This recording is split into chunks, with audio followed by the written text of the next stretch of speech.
Last time we left off, Rome was second, perhaps the most civilized second in history, and the Western Empire had lost many lands to barbarian invaders. Stilicho, alongside his supporters and their families, had also been massacred, with survivors joining the Visigoths. Now a civil war broke out over who would replace Stilicho as the power behind the throne.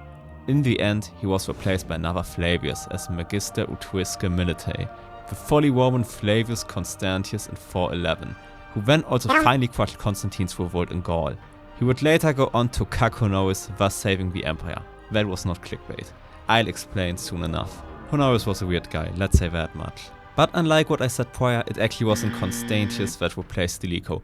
It was Olympius, the guy behind Stilicho's downfall, then Jovius, then Eusebius, then Alobic, then back to Olympius, and only then Constantius around late 410 or early 411. He allegedly had his predecessor Olympius clubbed to death, perhaps for orchestrating Stilicho's death. Very base indeed. Fuck Olympius. And as we can see, Honorius was still passive as ever. That aside, now something crucial will happen.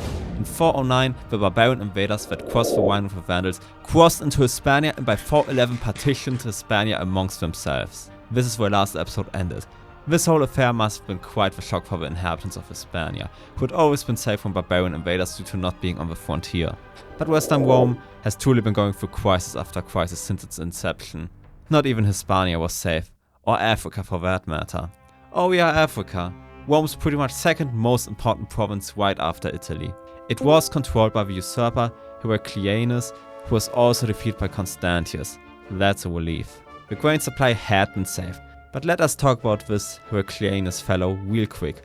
Also heads up, I most rely on Megan McEvoy's phenomenal book Child Emperor Rule in the Late Roman West 8367 to 455, published in Oxford in 2013, for the rest of the video with a tiny bit of Chris Wickham sprinkled in. Now Heraclianus was made Comus of Africa in late 408 as a reward for executing my goat Stilicho, and then made consul in 413 for stopping the crucial grain supply to Italy. That might sound weird, but it makes sense because that was in 410, you know, when Alaric was occupying Rome. Alaric actually installed an emperor known as Priscus Attalus. Interestingly enough, this pretender was an Arian Christian, the last emperor, illegitimate or not, to not be a Nicene Christian. Anyway, Alaric decided to depose him again in response to the grain supply being cut off for better negotiating position.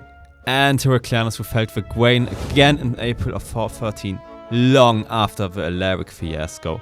Then he sailed for Italy, heading for Ravenna, and was promptly defeated, being executed in Carthage when he fled back. Surely that's not a sign for worse things to come.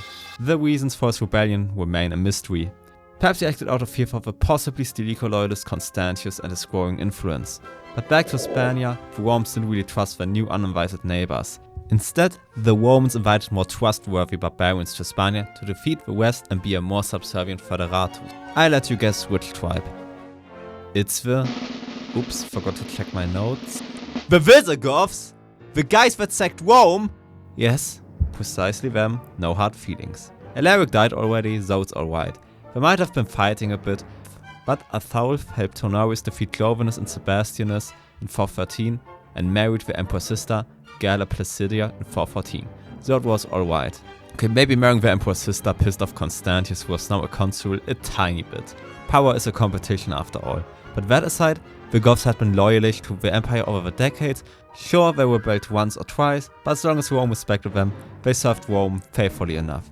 And it's better to have barbarians you already know and have worked with for decades than some unpredictable newcomers. It was a logical alliance, but that's just my 2 cents. But marrying the emperor's sister went too far for Constantius, as I said, so he blockaded Athaulf, who retreated to Barcelona, but with the blockade continuing was promptly mortally wounded in a coup around 415. The new Visigothic king, Wallia, decided to negotiate with the Romans in 416, returning Galla Placidia, fighting the Alans, and importantly for the next episode, the Vandals in Hispania on Rome's behalf in exchange for receiving 60,000 modi of wheat. That's around 524,000 liters or 115,000 freedom gallons. Constantius was consolidating power, but taxes had been suffering, as had been the size of the army. Dr. Megan McEvoy, whom I've been relying on a lot, notes that in 413, many areas had their tax burden reduced to only a fifth of what it had been prior. In Campania, due to Alaric's occupation of Italy and other conflicts, it was the 9th in 418. In Picenum and Tuscany, a 7th. Gaul had been paying taxes to usurpers rather than the imperial government, While Hispania, yeah, that's the issue this video is trying to establish the context for, isn't it? By the way, Hispania, how's that going? Well, in 418 the Visigoths were recalled now being settled in southern Gaul. The details of the settlement are disputed. McEver is of the opinion that the most likely option is that Constantius placed them in Aquitaine with the aim of being able to use them in the future against various troublesome groups if needed, whether they be Bacaudae or rebellious Gallo-Romans. He continues with this lovely sentence: this settlement itself reflects the position of strength from which the regime of Constantius now operated. It was not imposed upon the Romans, but designed by them. As we can see, Western Rome was not yet doomed. It won't be an easy recovery, but Rome had been under larger pressure before. But this is an alternative history channel, so things will only get worse for Western Rome from here on out. Damn. Plus Aquitaine too no longer pay taxes to the imperial government. Yet another hole in the budget. But things were being done to improve the state of Rome. The aristocracy clearly didn't mind usurpers and barbarian kings, so Constantius recognized the need to make overtures to them, so senators were getting some more appointments again. Unloy Gaul even had an annual concilium since 418 at Olre under the eyeful watch of the Gallic Praetorian prefect, who were to be increasingly more local Gallic aristocrats instead of Italian ones sent to Gaul. It was basically a Gallic senate. This would prove to be successful. Gaul would no longer be a hotbed for usurpers. Constantius' policies were bearing fruit, both for himself but also Rome. He was also granted the very prestigious title Patricius in 415 and a second consulship in 417 in recognition of this fact. Now what's a Patricius? Patricius was an honorary title created by Constantine that basically put the holder of the title on the same level as the imperial family. A high honor reserved for close confidants of the emperor, although from this point onwards, the Magistri Militum and later post-Roman barbarian kings will do their best to receive the title. Also, he married Galla Placidia in the same year of 417. This time she seems to have been a lot less enthusiastic than when she had married Athaulf. But Constantius was now the brother-in-law of the emperor. Although he also notes that, given Honorius' lack of heirs, and his unwed state from 408 onwards, with Placidia still only in her 20s in the 410s, and thus of childbearing age, the princess presented the one obvious route to producing a dynastically legitimate heir for the Western Empire. She continues, Constantius was understandably determined to be the father of that heir. Stilicho's fate had made it clear that whatever the heights of the office to which an emperor's mantler might climb, actually managing to become indispensable to the emperor was almost impossible, but this might be the one way to achieve it. It won't be. However, I would also plead for Honorius being a passive cuck. He was also an incestuous cuck, which I will explain soon. Now in 419 this marriage bore fruit. Constantius' plan worked. A boy called Placidus Valentinianus was born. 2 years later, on February 8th, 421, Constantius achieved what the half-vandal Stilicho could never have hoped to achieve. Honorius made him co-emperor. This succession was stable. Flavius Constantius was now Constantius III, although the East didn't recognize him. How rude. Honorius now than ever seems to have been a ceremonial and religious figurehead, while Constantius continued to take on the military side of his partnership, as he had done before. The future for Western Rome looked bright. There was Honorius who would secure legitimacy, Constantius would take care of the military, and the nobilissimus Valentinian with a very strong claim on the throne, and 2 living emperors whose middle age would make sure he won't become a child emperor. Yeah, we all know what happens whenever I talk about bright futures. Constantius III fell ill and died a mere 7 months later in September of the same year. My beloved 37-year-old Honorius could have used this opportunity to secure stability rather than civil wars for the power behind the throne by transitioning from child emperor into adult emperor, as McEvan puts it. However, he did not use that opportunity. Galla Placidia recognized this danger, but sadly, her schemes to secure her and her son's position, which would surely have been more stable, did not work out. Complicated infighting and civil wars instead ensued. And now is also the moment that shows Honorius' Cuckoldry. The contemporary, but except for a few fragments lost to stone, Olympiodorus of Thebes says this: after the death of Constantius, Honorius lavished the greatest affection upon his sister, gross, which however soon turned to mistrust and hatred.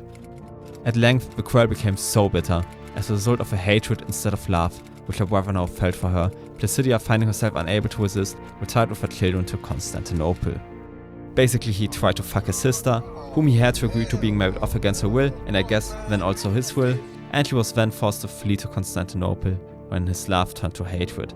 I find this to be very dubious, but it fits into my argument of Honorius being a disgusting cuck, and I would never use unfounded clickbait, but I doubt that this account is accurate. Enough cuckoldry for the rest of my channel. Back to serious history.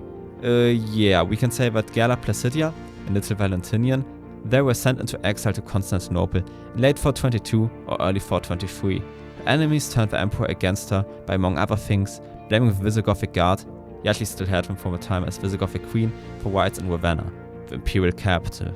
Anyway, sending your only heir into exile will prove to be an amazing idea. You had one job, Honorius, even as a figurehead, and that was to make sure there's an heir somehow.